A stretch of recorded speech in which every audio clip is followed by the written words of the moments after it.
Pilih yang pretest, Bu. Pilih yang pretest. Kok bisa, Bu? Dia nggak boleh salah, Bu, ya. Tidak boleh salah titiknya, tidak boleh salah komanya, ya. Harus betul, stripnya itu harus betul. Ya, baik. Yang Bapak, menurut Bapak Ibu, sudah Bapak Ibu.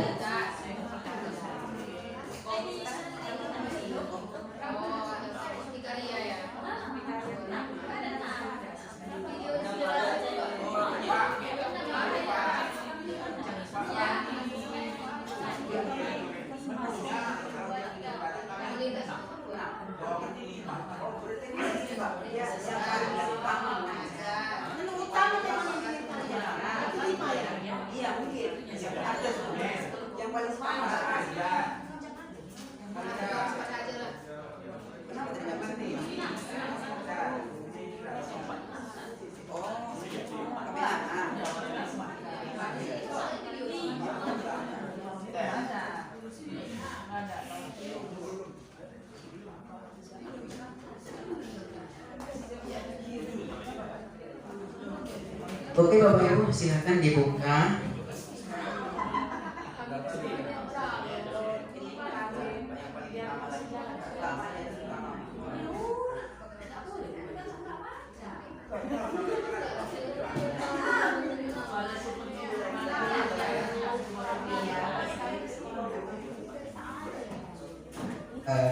Mungkin di apa namanya, untuk pretest ya Bapak Ibu, di aplikasi mungkin menu ada 6 ya, cuman ditanya kan 5.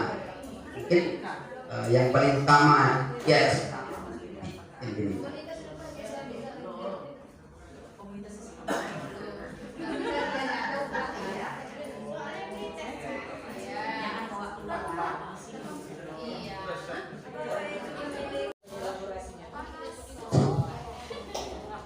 Tepuk PNR.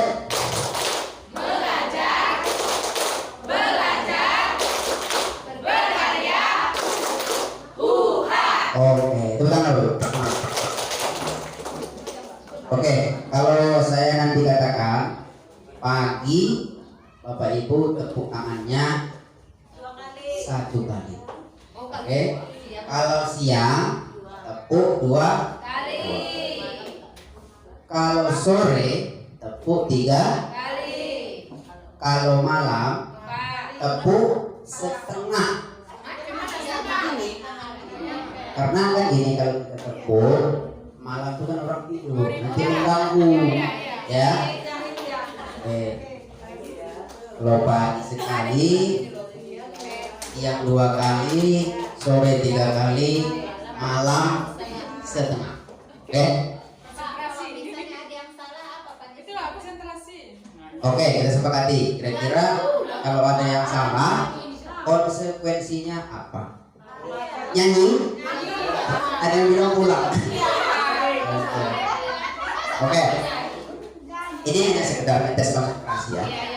Ini nggak ada punishment, hanya konsentrasi. Oke? Pagi.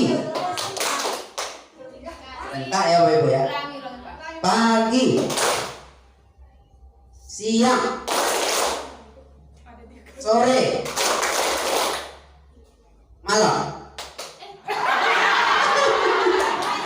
Ketahuan Bapak Ibu yang tidak konsentrasi. Ulangi lagi ya. Kalau pagi sekali, siang 2 kali, sore 3, malam setengah. Bukan 4 kali setengah. Oke, ulang lagi ya. Pagi, Malam. saya belum. Oke, kalian ya. Pagi, malam.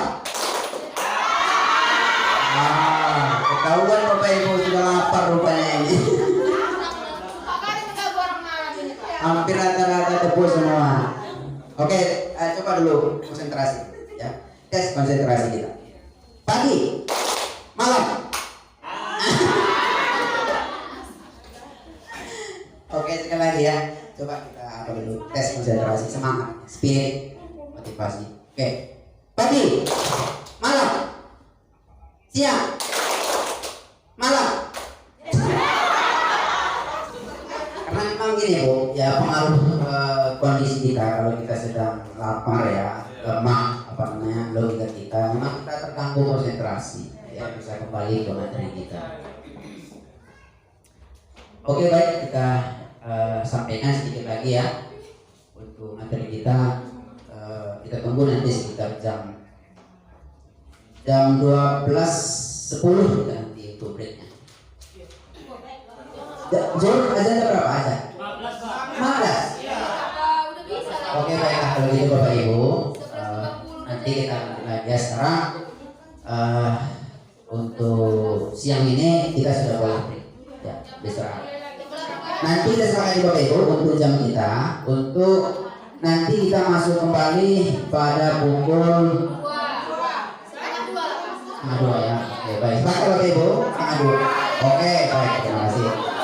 Setengah dua jam 13.30. Saya berharap Bapak Ibu semuanya sudah tiba di lokasi kita. Terima kasih. Boleh dijelaskan silakan Bapak Ibu buka di PMM-nya sendiri. Boleh dijelaskan. Ini ya Bapak Ibu.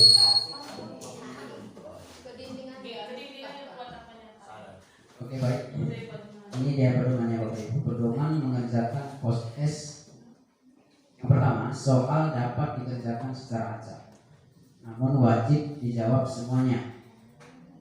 Yang kedua, setelah selesai menjawab semua soal, klik kumpulkan untuk mendapatkan penilaian atau rekomendasi. Ya. Jadi tidak masalah Bapak Ibu kalau dalam mengerjakan proses nanti di PMM bisa kita acak soalnya ya. Kira-kira yang mana paling mudah nanti kita kerjakan dulu. Yang susah-susah itu kita belakang saja. Kemudian ini ada contoh soal 1 dari 10 ya. Karena di proses itu biasanya soalnya tidak banyak, hanya 10 soal saja. Karena Bapak Ibu silakan diaktifkan Android-nya.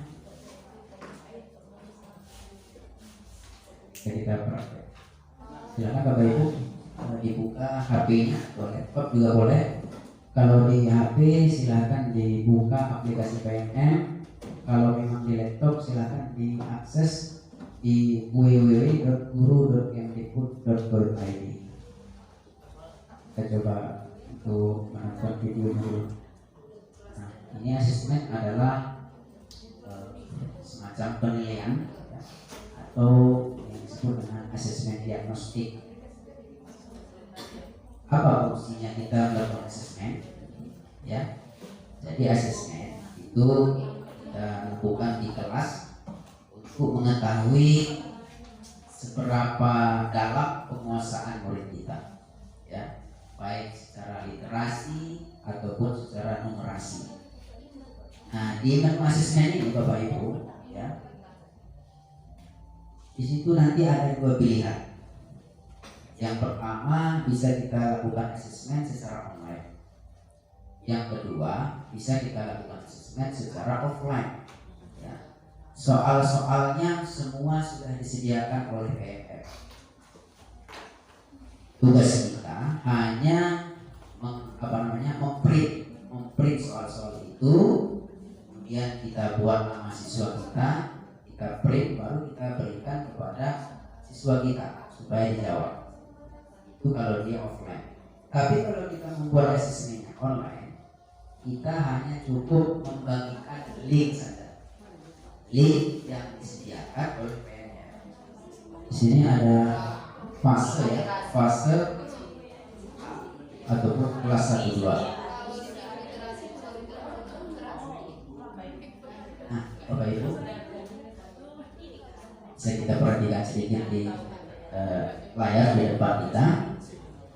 Kalau dia kelas 1 sampai kelas 2 itu masuk kepada fase ya.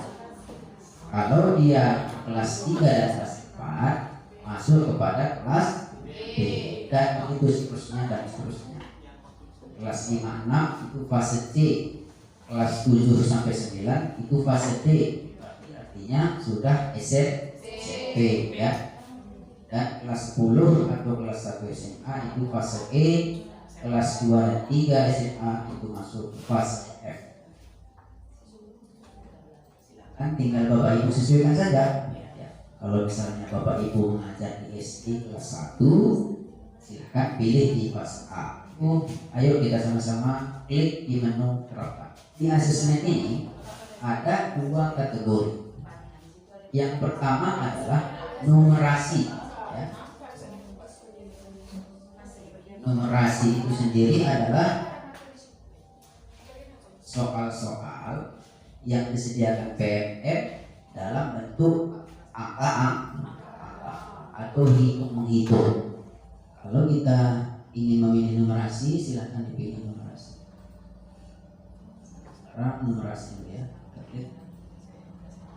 Bapak Ibu kita klik program. Nah, di numerasi ini Bapak Ibu disediakan juga ada beberapa macam lagi soal-soal. Ada geometri, ada aljabar, ada bilangan, ya, dan sebagainya.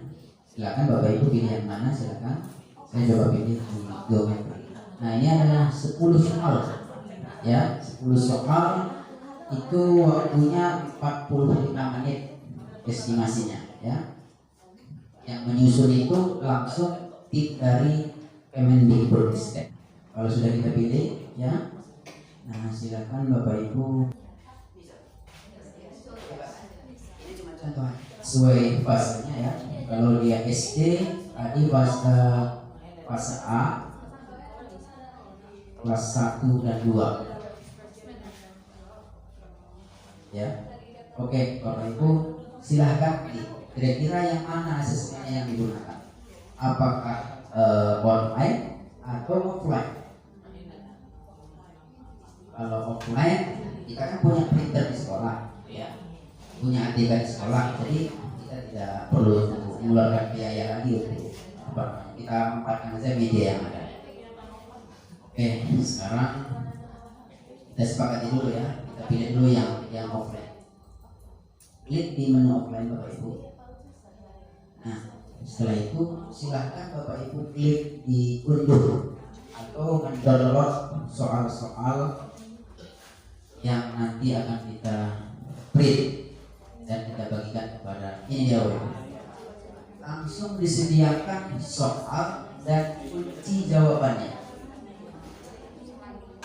Jadi kita tidak perlu lagi capek-capek mencari jawaban, ya. Sudah disediakan oleh PMF.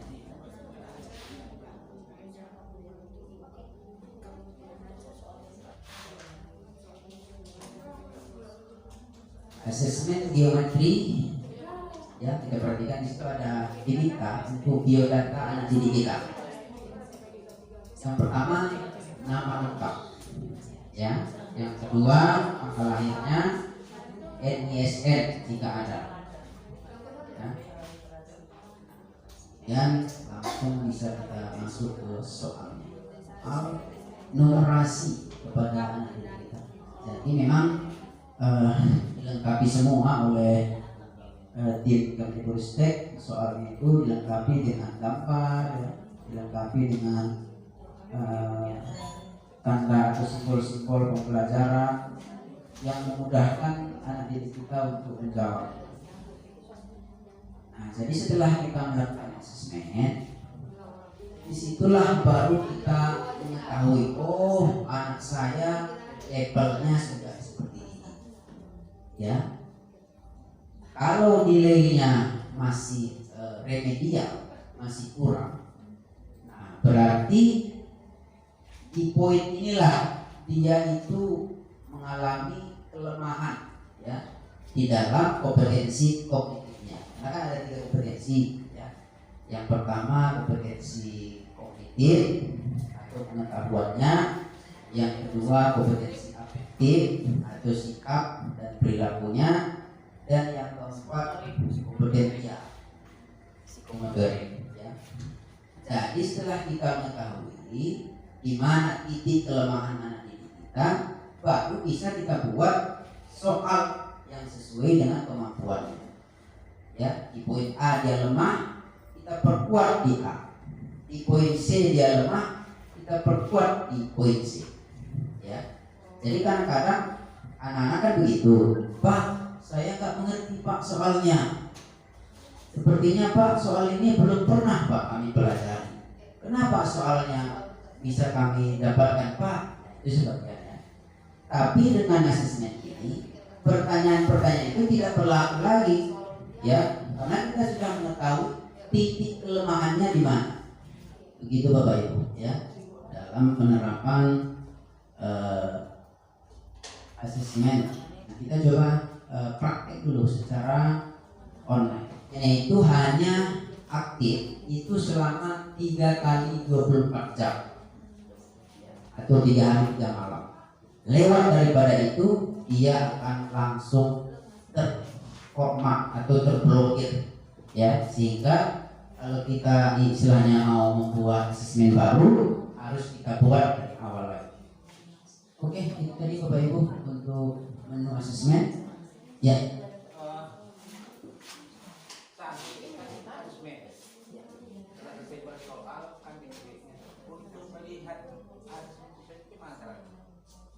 Iya kita sudah cari ide kita. Iya. Nah, karena kan sumber bisa kita masuk ke PM kan dari belajar ini. Iya. Karena pakai banyak email ini Pak. Pakai email aja Pak. Email. Kita perlu semua Pak. Belajar. Bapak punya berapa email Pak? Email ada 5. Jadi kan artinya kan kita perlu semua.